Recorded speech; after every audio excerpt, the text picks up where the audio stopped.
Welcome to part 4 of our 2022 Western States Tour. In this episode, we depart Yellowstone and head south to Grand Teton National Park, visit Jackson, and wind up in Lander, Wyoming.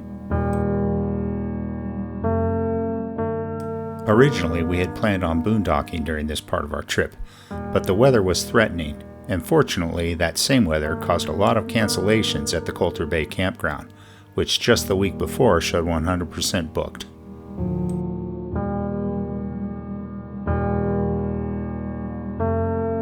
We found a spot. It was not the greatest for solar, however. Hopefully, our 360-degree virtual tour video, linked in the description, will help others pick out solar-appropriate sites. After we got settled in, we went for a drive to check out the boondocking spots we were planning to camp at previously. I mostly wanted to confirm to myself I had made the right choice. Spread Creek was the first place we looked at. There was a large parking lot area that was available, and also several other spots further up the road.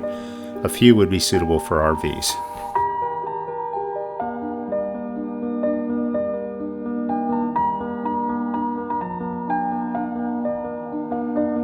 Next was Forest Road 30310, aka Lower and Upper Teton View.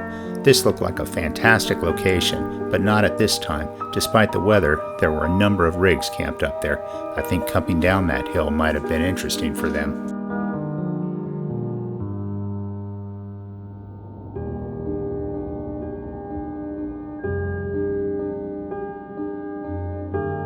Dang snapped a quick shot of the truck.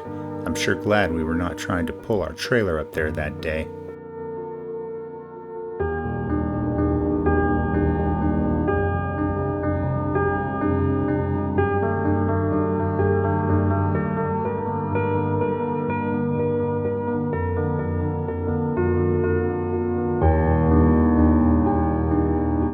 After I had convinced myself we made the right decision with the campground, we continued on to Jackson to see what the town had to offer.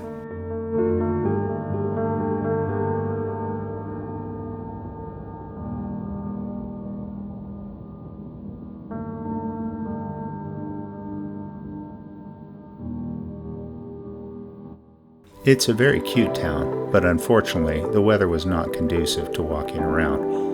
Also, both of us had caught a bug and were not feeling 100% either.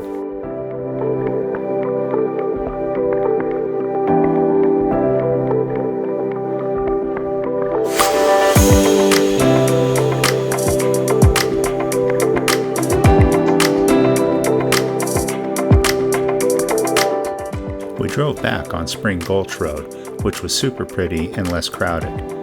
We then plugged Mormon Row into the Google Maps, and it promptly provided us with a route. Unfortunately, Google routed us on Rovon Road near the campground, and that ended up being a few miles of very muddy road to get to the area we wanted to be at.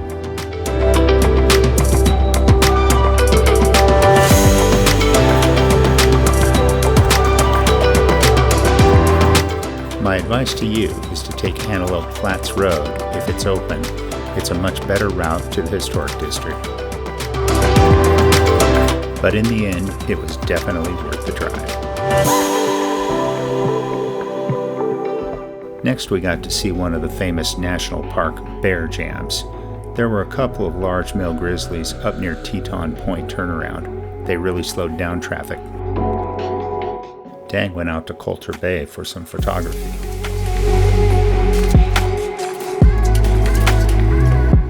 The next day, we ventured down to Jenny Lake. The weather was considerably improved.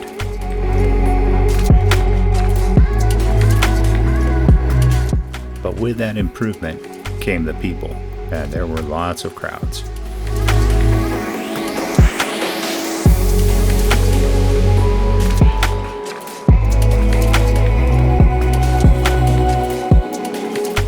We decided to just continue on Teton Park Road, which was not crowded past Jenny Lake, viewing the beautiful scenery there.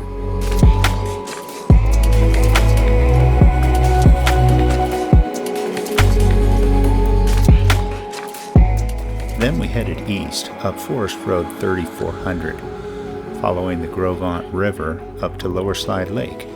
The area was very peaceful and serene.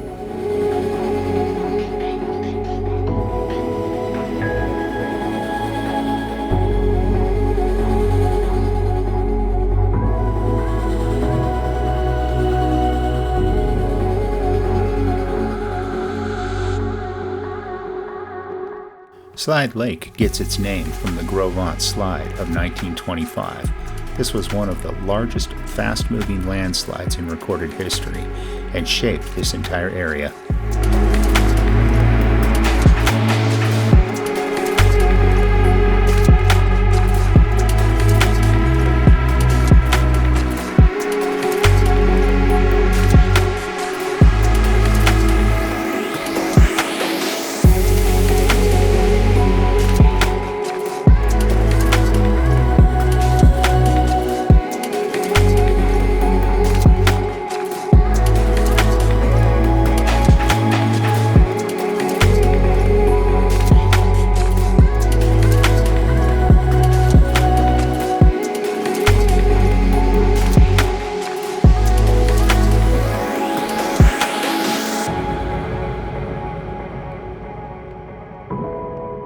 There's a small campground there, Atherton Creek Campground, complete with a boat launch.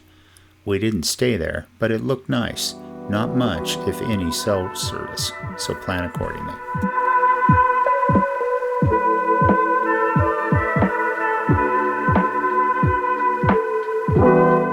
On the way back, we explored what appeared to be a semi-dispersed camping area near Shadow Mountain Road, which was still quite muddy from the storm. We did find a nice overlook from which to view the Teton Range here. We saw a number of deer in this area, but didn't manage to capture any on video.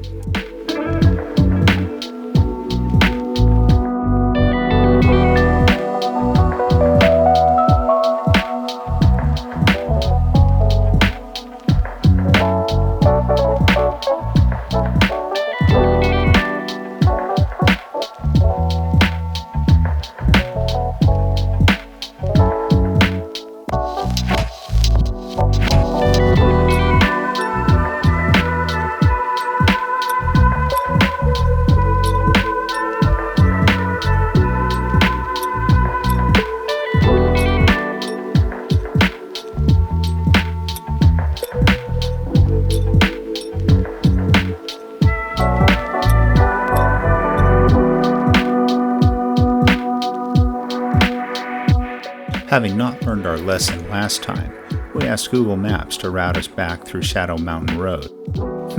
I wonder where these people are coming from. Oh, a locked gate. Thanks again, Google.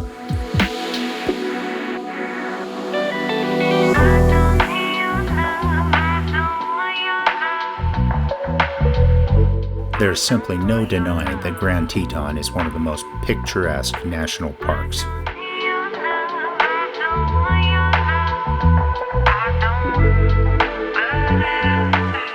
Finally, it was time to leave Grand Teton and head onward along our journey, continuing on the 26th southeast. We stopped at the Brooks Lake Creek pullout, and Dang took some epic drone footage of the Pinnacle Buttes in the Shoshone National Forest.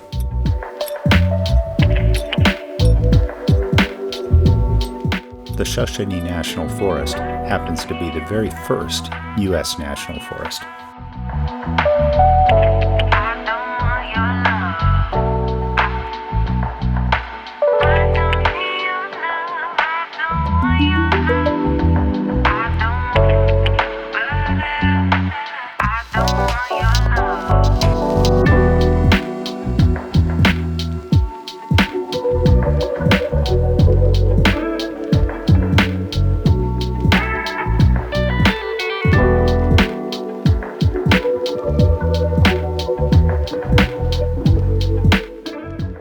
The 26 eventually turns into the 287, and it's a long stretch of sparsely populated road with some nice scenery along the route.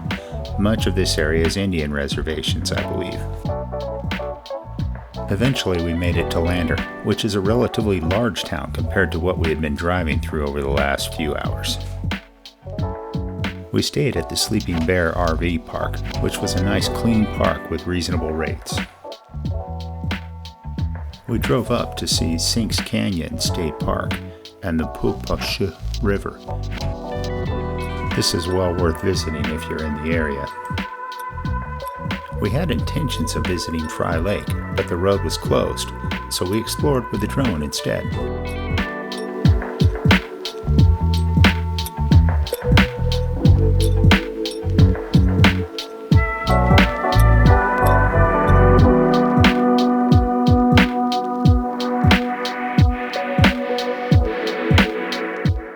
It would have been really nice to get out hiking around here, but we were both still under the weather.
It wasn't until Dang was landing the drone that she realized she had a visitor, a young moose that appeared to be somewhat excited.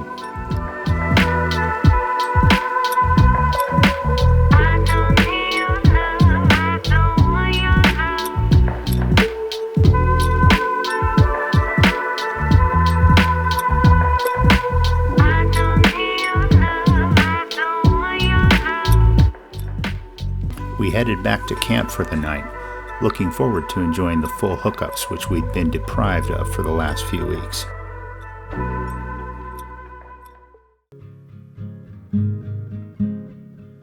The next afternoon, we took a short trip up to see Red Canyon, an impressive swath of colors. We highly recommend visiting when in the area.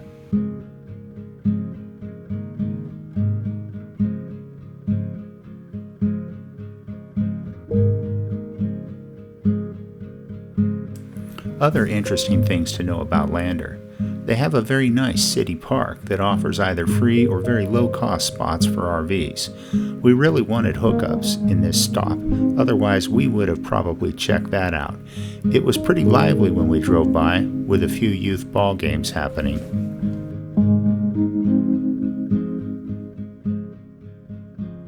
Additionally, there is a wild horse sanctuary just north of Lander, which I've heard good things about, but we were not able to visit on this trip.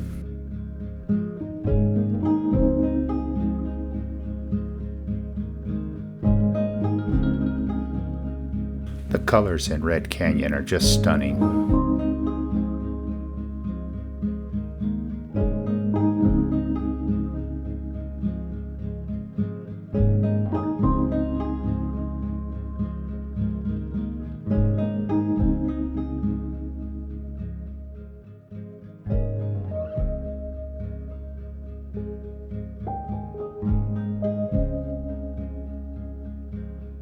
The next morning we departed Lander, heading south on the 287. Well, that concludes this episode of our trip.